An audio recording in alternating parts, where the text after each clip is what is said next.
Hello bachcho, let's see this question.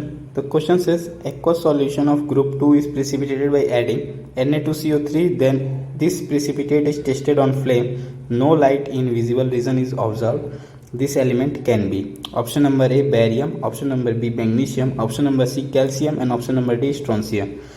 सो हमें इस question में बोला गया है कि एक्वस सॉल्यूशन हम लेते हैं अगर ग्रुप 2 एलिमेंट का, अगर उसे प्रिसिपिटेट करते हैं क्या ऐड करके Na2CO3, तो वो जो अगर प्रिसिपिटेट को हम फ्लेम पे टेस्ट करते हैं तो कोई भी लाइट विजुअल रीजन में हमें ऑब्जर्व नहीं हो रही है, तो ये एलिमेंट कौन सा हो सकता है। चलिए इस क्वेश्चन को सॉल्व करते हैं।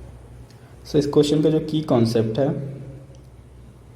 कॉन्सेप्ट वो ये है, atoms having a small size bound their electron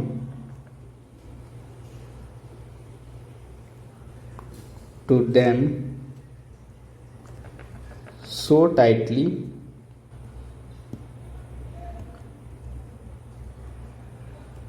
so that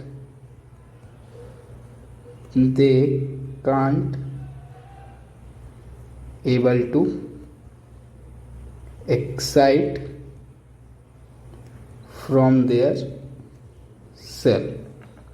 इसका मतलब ये है जो भी एटम अब बहुत छोटे होते हैं साइज से, मान के चलिए ये एक एटम, ये इसका न्यूक्लियस है और इसके ये ऑर्बिट में एक इलेक्ट्रॉन रिवॉल्व कर रहा है। सो अगर ये एटम इसके बहुत ज़्यादा पास है तो ये इसके तरफ, न्यूक्लियस की तरफ अट्रैक्टेड होगा हर एक पोजीशन पे, तो ये एक्साइट नहीं कर पाएगा अगर हम इसे हीट भी देंगे तो। लेकिन अगर वही कोई एटम है, मान के चलिए ये एटम है और इसका साइज़ बहुत बड़ा है, तो ये जो इलेक्ट्रॉन होगा ये बहुत थोड़े से फोर्स पे न्यूक्लियस से बाउंड होगा और अगर हम इसे हीट देंगे तो ये एक्साइट होकर ये इलेक्ट्रॉन यहाँ बाहर आ जाएगा।